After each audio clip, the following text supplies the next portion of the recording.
Okay. I'm Reed Sather, elementary principal at Meskwaki Settlement School.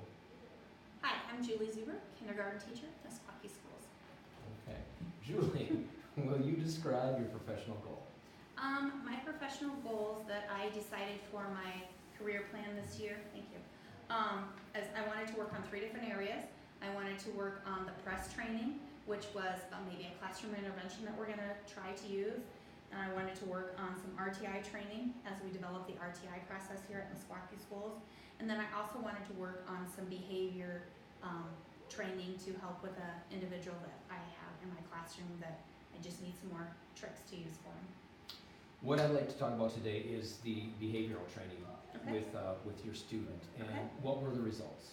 The results were actually very good. They were very positive. We've got him to where I think he's going to be successful moving forward. It did take a lot longer than I had anticipated. A lot of different strategies we had to implement, and it wasn't just one strategy. We had to use multiple strategies to help this young man become successful. And how do you evaluate if he's successful or not? I know, but you would tell me. Okay, so what we do is we have a little behavior chart that we fill out, and we can see throughout the day if he's having problems in different areas. We keep tally marks and just maybe what the behaviors are. And then we kind of look back to see if they decreased, if it's in the morning, it's in the afternoon, if there was any kind of antecedent that was causing them, and just kind of go through the data like that. And overall, we've seen the behaviors that the intensity is now less, and then the amount is now less. And also, I know on our NACES, our school information system, behavioral referrals have gone down quite a bit as well. Correct. At the beginning of the school year, I do have to admit, I wasn't putting them all in there because I knew it was something we were working on with him, within our staff, trying to get a behavior plan. So I did not write them until we had a plan in place and knew, what his expectations were, because I would hate to write a behavior plan if that wasn't one of his expectations that we were working on. Really, yeah, so basically getting a baseline. Yep. Mm-hmm. And you do very good on behavioral referrals. Okay, thank you. So really timelines, you really did meet most of your timelines, because your final timeline was May 15th, or March 15th, excuse me. And Correct. So I had a couple different timelines, the RTI and the press intervention training. Those were already set, so I had those to go by, but then to implement them into the classroom, I allowed myself a couple months to do that. And since we've had the press training, I've actually done multiple, I think we're up to 3 different classroom strategies that we've used, intervention strategies. And then with the RTI, that's just something that we're building here at Meskwaki Schools. And I'm actually part of the RTI team here, and we're trying to get the other staff trained as to the process and what the steps are for Tier 1, Tier 2, and Tier 3. okay. As far as state standards, Iowa state standards, your goal or your plan, met quite a few of the standards. Was there any one that really stuck out in your mind? Well, a couple things that I wanted to work on was I wanted to work on the classroom management. But when you think of classroom management, it's not just being organized or just having your materials ready. What I wanted to do was I wanted to be able to manage the classroom with student behaviors so that it didn't affect the other students.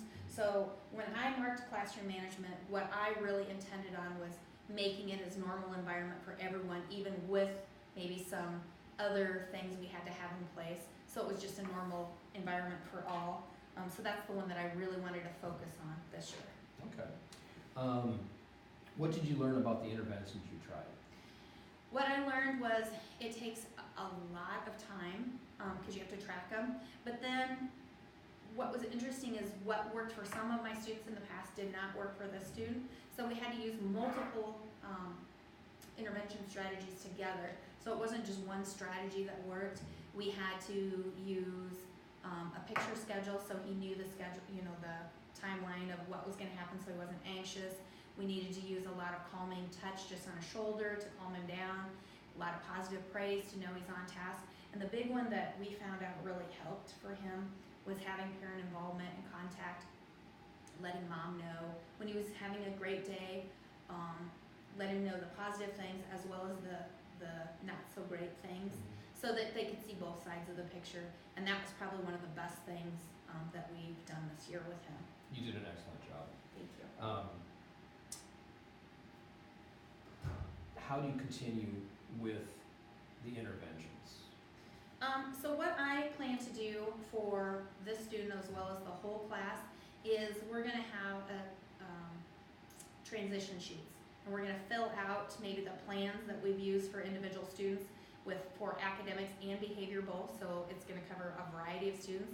In fact, all of them will have a transition sheet where they're at, what learning strategies work for these students, what behavior strategies work, and then meet with the students or the teachers for next year so that the students can be successful. And then what I plan to do for my students next year is I would take some of the information I get from the other teachers along with some of the strategies that I use now and find the things that work for the new students coming in as well. Okay. And you're a very good teacher, and this is not your first year teaching, but with working with these interventions, do you feel even more empowered or more confident, even though, like I said, you're a very good teacher, but I mean, for students coming up, you've really gathered a lot of information through different interventions and how to work with those interventions. Does that give you more of a secure feeling? I think it does. What I've learned through my trainings this year through RTI and through the press training is I was a big advocate of giving students extra help, but what I hadn't been implementing that I've now changed this year is doing, if you don't have more than 50% of your students are getting it, then you go back and do it as a whole class-wide intervention. And even the students that are getting it in the class, their scores still improved even with doing these class-wide interventions. So that's something that I've started doing myself, is putting the strategies in place. Okay. And what can I do as an administrator to help you continue in this process? What I'd like to do is, we've really started working on the PBIS here at school, and I would like to see consistency across the school. So maybe to go ahead and do like expectations school-wide rather than just classroom-wide, so that way the students can be successful throughout the whole school in specials and the classroom. Okay, thank you very much. Thank you.